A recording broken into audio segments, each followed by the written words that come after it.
pure outcome-based roadmaps don't exist. I don't believe that there's any company that has really 100% pure outcome-driven roadmaps. So maybe there are companies who break down their roadmap based on an outcome and call it outcome-driven, and that's fine, okay. But still, you will see lots of output, lots of features, initiatives, and so on. Ideas, even if you call them themes, it's still ideas, it's still a solution-based thinking on the roadmaps. And that's okay. So here's what I believe. I believe a purely output-driven, 100% output-driven roadmap is not good. That's going to fail. That's going to fail eventually, right? Rather sooner than later, especially now that the market is changing again. Good luck with initiatives that you had defined 2 years ago and now still want them to be done, although the market is a completely different one. Okay, great. It's not going to work. So pure output-driven roadmaps don't work. Pure outcome-driven roadmaps are unrealistic.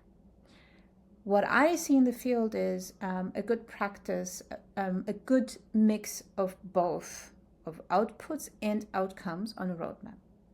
So how could this look like? Well, let me first tell you why I feel the need to talk about it. A friend just recently reached out to me and said, "Hey, Büşra, let's talk real stuff.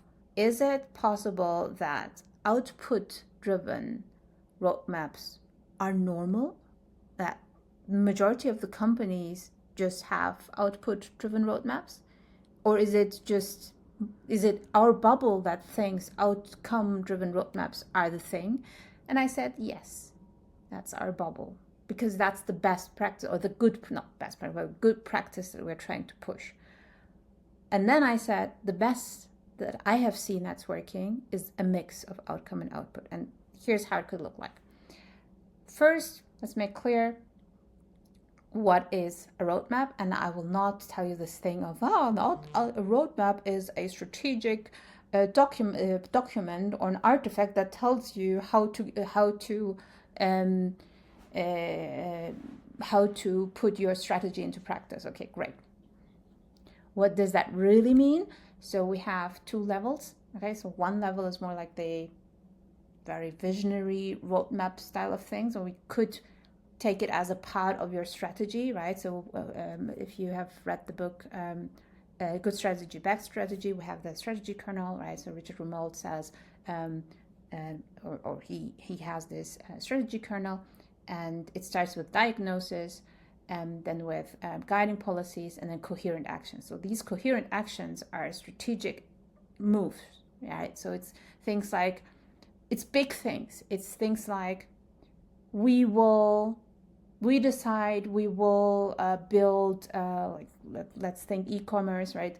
We decide we will build warehouses in these places in Europe, but not in these places, because the second ones are way too expensive, and the first ones that we mentioned are on a strategically very smart places, right? So these kind of things. Or it can be something like strategic decisions. We will shut down all of our B2C efforts because we have decided, guiding policy, we have decided we want to be a pure B2B2C organization, for example, right? So these coherent actions are like those big moves. And if you want, you can call this output. You could call this solution. It's an initiative. It's a big thing, but it's something that somebody says, we will do this.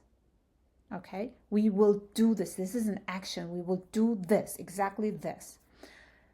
At the same time, yeah, we could, like, even somebody saying, we will do something with AI.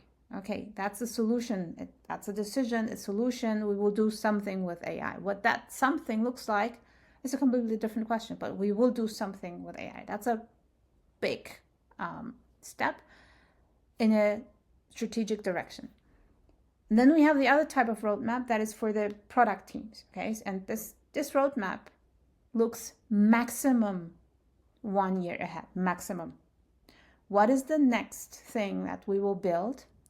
So I'm talking about software here, right? So hardware is different, and then also the industries are different, right? So in some industries you have to plan ahead, like very much, because of the regulatory stuff and so on. But like in general, a not so like a product in a not so super complicated industry where you don't have to plan years ahead, that team looks maximum into the next year. And this roadmap has some sort of a time planning aspect. Yeah, even if you say now, next, later, that's time. That's some sort of time horizon. Maybe it has dates, also fine. It doesn't matter, but it has some time aspect, and then it has the content, let's say, the items that are on a roadmap. And these items can be output, like features, solutions, and so on. It can be metrics, it can be hypotheses, it can be opportunities, it can be outcomes, it can be themes, like whatever is on the item, it has this item aspect. Now let's think, there is a strategic initiative in this year to offer more self-service returns. Okay, so we could phrase this as empower our customers to manage their returns themselves. Or we could just say build a self-serve return portal. It doesn't matter. It's the same, right? And now you could say, no, it's not the same. If we say help them manage their returns themselves, fair enough. There might be a different solution. There might be something like, okay, instead build an app that scans the barcode or scans the product and then opens up a chatbot. And this is not a customer, this is not a self-serve customer portal. And then I would ask you, who defines what a self-serve customer portal looks like and works like? You and your team, right? So that's one aspect. Like, okay, yes, if we'd phrase it as an outcome, we would open up the solution space and we might think of solutions. At the same time, and that would be good. That is a good thing to do, to open up the solution space when you are not bullish on this very specific solution. You as a manager, when the company is not super bullish on a very specific solution, right? If they say, we don't care how you do it, just do it, then it's fine. Then it's great to have an outcome and to figure it out as a team. I bet the first thing that the team will suggest is still a self-service customer return portal. Maybe not now, maybe not anymore. Now with AI, maybe there will be crazy ideas about how to solve this better than just with a self-service portal, like probably. And that's where innovation happens, right? So when you're not bullish on the solution, then let innovation happen through outcomes. And then on the other side, if you are bullish on a specific solution, then say it. Does it have to be the best solution? If you'd ask your team, they might come up with other solutions, but it depends on what the bigger picture tells you, right? So if your company's strategic bet is, for example, to limit and say, no, we are not thinking about fucking self-serve customer service portals because everybody has that. But instead, I want you to build a way, like not a way, but if you say like, I want you to build an app with a AI functionality that helps customers manage their resources, then you have this mix. Okay, now you have this mix that I'm talking about. You are giving constraints and you give an outcome. You say, this is the direction, these are the guidelines, the guiding policies you have to follow. It has to include some sort of AI functionality, and this is the outcome that I want to see. And now your team can take your idea and the outcome that you wish from the team, that you expect to see, and play around with it. And they can come back to you with a different suggestion. Maybe we will not build an app an entire app, but you know what, we can use the scanner function of any phone and help them do this with that, whatever, right? So now the team can come up with different solutions to the outcome that you're giving, that you're expecting as the observable change that you define as success. Okay, this is the success definition that you give them. That's a way. Then the other type of hybrid roadmap is that you do give really the initiatives that they should work on and don't give an outcome. But that is something like that needs some data backing. And your intuition is good when it's based on learnings, right? Not on your good breakfast, but on learnings. And that could be something like, hey, this is a big strategic move. We changed from a one product company to a portfolio company, and we decided we want to extend, like, for example, with Doodle back then, right? So we have polling, that is great, and now we will basically capture the whole scheduling word. So we will expand to not only one-to-N, we will expand from one-to-N scheduling to one-to-one scheduling. So we will build a tool that will allow people to immediately book meetings into other people's calendars. Okay, like it will become a scheduling tool. And that is a very strategic move, and that tells your teams, we will build this thing that will help, that will enable people to book one-on-one meetings. And now you would say, yes, but that's still an outcome. And I would say, yes, that's a problem to solve, right? Or an outcome to achieve, that's fine. And then you can go and say, I'm very bullish on, because we see these competitors on the market and we have done market research and we have paid an agency shitload of money to tell us what we already knew. But anyway, now we see there is this gap. It's not Doodle thing, by the way. That was it, just general rant. That's what I see very often. Honestly, if you don't have capabilities in the team to do market research, really pay that money to a marketing agency. Do that, because market research is very important. Anyway, side note. Yeah, and then you can say, we see this gap in the market. There's only so and so many competitors focusing on exactly this case. So I want you to build a tool, a one-on-one scheduling tool. And now this is not really an outcome anymore. This is a solution. They come to you and say, you built this thing. That is okay. You could even go that far to say, we believe the differentiator between us and the others is a visual type of scheduling, because they have tables, we have visuals. So I want you to build a tool that is based on a visual scheduling experience and not a table experience. And now people could say, no, you're giving me the solution. And I would say, no, that's a strategic decision of your leaders to bet on a specific differentiator based on learnings from the market. Okay, that is a difference. That is a big difference. And that is okay. That's a solution that they give you.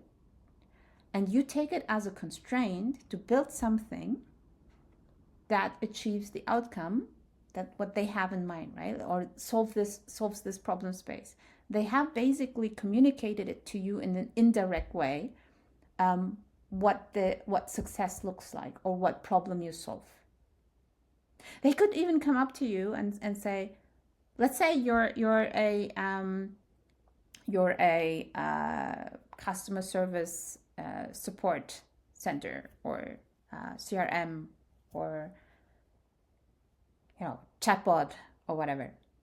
And when the managers come to you, the leadership comes to you and says, now we will build an AI bot.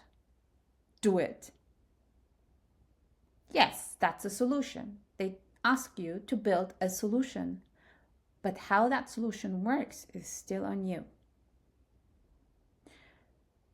So all this romantic thing about don't give teams solutions, give them problems to solve is like, direct or indirect speech. Yeah, you could also phrase it as help people solve their problems through or solve their problems within seconds, 24/7, and technological constraint, use AI for it. You could also phrase it this way, but why? You could really just go and say, build an AI chatbot, right? And then you could say, success criterion, it's better than ours. It's better than the one that we have. Okay, great.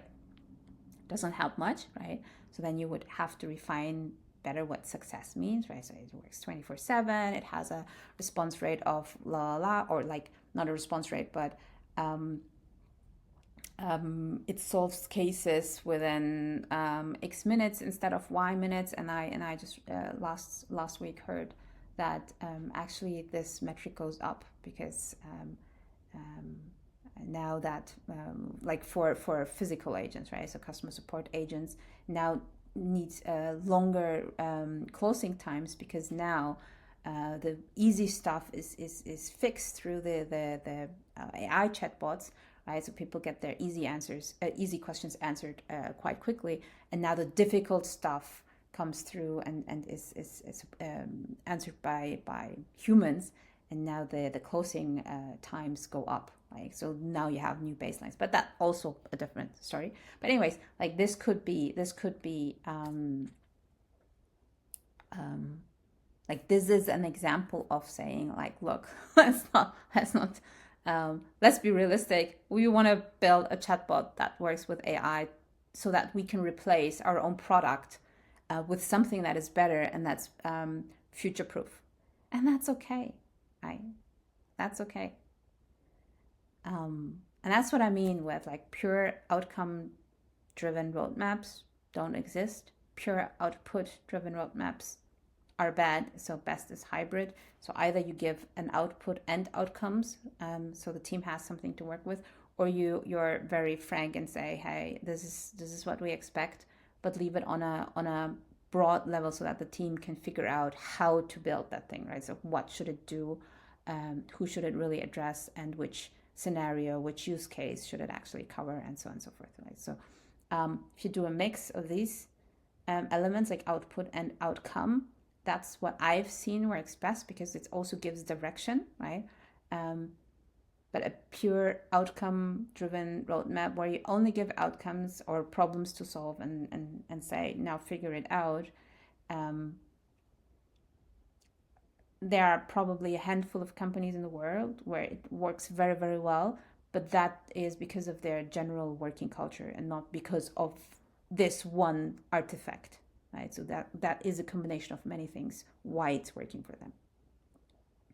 Okay, so this is my view of the world when it comes to outcome versus output driven roadmaps.